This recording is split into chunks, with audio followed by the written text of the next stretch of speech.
The city was cloaked in darkness, the faint hum of distant traffic barely audible through the thick silence that enveloped the streets. The wind rustled through the alleyways, but there was no sound, no sign of movement, except for a solitary figure, dressed in black, moving like a shadow across the rooftops. This figure was known as Specter, an assassin who worked in the dark, and tonight he was here for one reason: Victor Dorian. Victor Dorian was a name whispered in fear and respect, a criminal mastermind who had his hands in every illegal operation imaginable: arms dealing, human trafficking, cybercrime. He was untouchable, operating from the shadows of his penthouse in one of the most exclusive buildings in the city. But Specter wasn't intimidated by Dorian's power. He had done his homework, watched his movements, and planned every step meticulously. Tonight, he was going to end Dorian's reign of terror. Specter crouched behind a ventilation unit on the rooftop, binoculars pressed to his eyes, studying his target's movements through the large penthouse windows. Victor Dorian sat in a plush armchair, sipping from a glass of expensive whiskey, his back turned to the window. He was alone, but Specter knew better than to trust appearances. Dorian's enemies were numerous, and Specter had prepared for any contingency.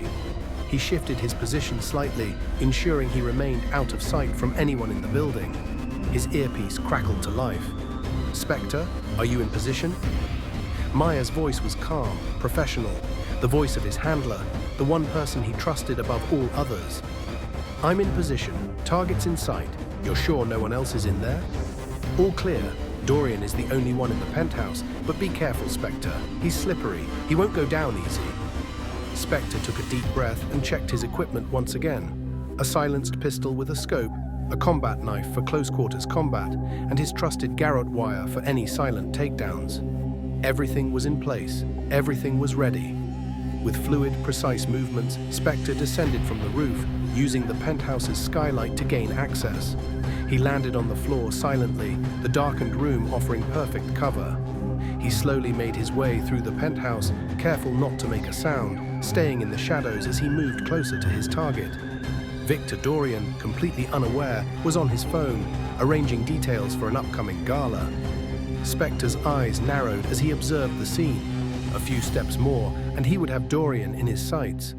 His gun was aimed at the back of Dorian's head, and all he needed was one shot, one clean, silent shot. But just as he was about to pull the trigger, he noticed a flicker of movement in the corner of his eye. It was another figure, hidden in the shadows. A woman dressed in black, her eyes glinting in the dim light. She had a gun in her hand, but she wasn't aiming it at Dorian. She was aiming it at Specter. For a moment, time seemed to freeze. Specter's instincts kicked in. He didn't move, not even a muscle. He assessed the situation. This was no random intruder. Whoever she was part of the plan he didn't know about. "Who are you?" Specter's voice was cold, controlled, but a hint of surprise betrayed him. The woman's lips curled into a faint smile. "I could ask you the same thing," she replied, her voice smooth and confident, "but I'm guessing you're here for Dorian." "Too bad. I've been waiting for this moment a lot longer than you." Specter's eyes narrowed. She knew too much. She had to be part of the syndicate, a rival organization that had been hunting him for months. "You're with them?" Specter asked, his grip tightening around the gun. She nodded slowly, her eyes never leaving his. "Not with them, against them. Just like you, Specter." For a brief moment, they both stood still, sizing each other up. There was no trust, not yet. But there was one thing they both knew. Dorian had to die tonight. The only question was, who would do it? Before Specter could respond, the sound of a door opening echoed from the other side of the penthouse. Both he and the woman spun around at the same time. It was Victor Dorian, finally done with his phone call. He turned, eyes widening as he saw the two of them standing there. "You," Dorian growled, his face contorting in anger as he reached for a hidden gun. But before he could fully draw it, Specter was already in motion, his silenced pistol aimed and firing in one smooth motion. The bullet hit Dorian in the chest, and he crumpled to the floor in a heap, his gun falling uselessly to the side. Specter's eyes remained on the lifeless body of Dorian. It was over. The mission was complete. But then the woman stepped forward. "Not so fast," she said, her gun still aimed at Specter. "I'm not done yet." Specter didn't flinch. His hand was already on his knife. He'd been expecting this. The syndicate would want to silence him. They'd want to make sure he never left this place alive. "You're making a mistake," Specter said, his voice steady. "You don't know who you're dealing with." The woman smiled. "I think I do." In one fluid motion, Specter threw the knife, the blade cutting through the air and lodging itself into her hand, causing her to drop the gun. Before she could react, Specter was on her, pinning her to the floor in a brutal takedown. The fight was over almost as quickly as it had begun. He stood up, breathing heavily, and took a moment to look at his surroundings. Victor Dorian was dead. The syndicate's grip on the city was weakening, but this wasn't the end. It was only the beginning. Specter looked down at the woman, who was still conscious but helpless. "You should have stayed out of this," he said coldly. "I didn't come here to stop you," she spat back. "I came here to warn you. The syndicate's not the real enemy. Someone else is pulling the strings. And if you think you've won tonight, you're wrong. It's just the beginning of something much darker." Specter didn't respond. He wasn't interested in her words. He turned and walked toward the exit, his mind already focused on the next mission. He knew the real war wasn't over. It had just begun. The city was still dark, and the killer in the night moved on, disappearing into the shadows. After leaving the building, Specter felt the chill of the early morning air biting at his skin. The city's skyline stood before him, a cold reminder of the power that Victor Dorian once held. But now Dorian was dead, and Specter's mission was far from over. The woman's words echoed in his mind. Someone else is pulling the strings. That warning wasn't just a threat, it was a clue. Specter had worked in the shadows long enough to know when something didn't add up. His target, Dorian, was only one piece of a much larger puzzle. The syndicate had been just a stepping stone. Whoever was truly in charge was still out there, and they would not go down as easily as Dorian. The woman's cryptic message played on a loop in his mind as he made his way to his safe house. It was time to dig deeper, find the truth, and eliminate the real threat before it consumed the city. As he approached his hideout, his phone buzzed. It was a secure message from Maya, his handler. She was the only person he trusted, and even then, only with limited knowledge of his operations. Maya, text message. "Specter, today's mission was only the beginning. Don't assume Dorian's fall means the end of this. Use our encrypted database. You'll find an address, but proceed with caution. The real players are out there, and they are watching." Specter paused for a moment, his mind racing. He had no time to waste. The truth was just a few clicks away. Reaching into his jacket pocket, he pulled out a small, unmarked tablet and activated the encryption protocols. His fingers flew across the screen as he decrypted the files. After a few tense minutes, the database finally revealed the address Maya had mentioned, an old abandoned warehouse on the outskirts of the city.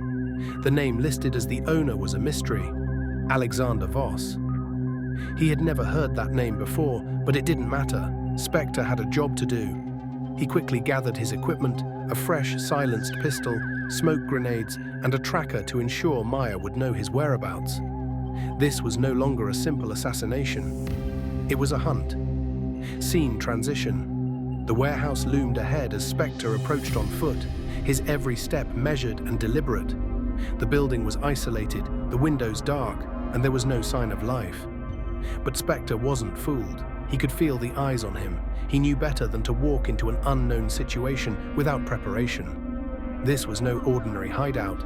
The shadows were thick here, and Specter was no stranger to the game of cat and mouse. As he entered the warehouse, he immediately took cover behind a large metal crate, his senses heightened. The interior was vast and empty, save for stacks of crates and machinery that hid potential threats. There was a faint sound, footsteps, Specter whispering to himself, "Time to end this." Just as he moved forward, a voice cut through the silence, freezing him in place. Voice from the shadows, "You're too late, Specter." Specter's eyes narrowed as the figure stepped forward. A man in his mid-40s, wearing a tailored suit, emerged from the shadows. He was calm, composed, too calm. This was Alexander Voss, the man behind the operation Specter had been hunting. Voss, smiling. "You've been following the wrong leads. Dorian wasn't the head of the syndicate. He was just a pawn. just like you. Specter's grip tightened around his pistol.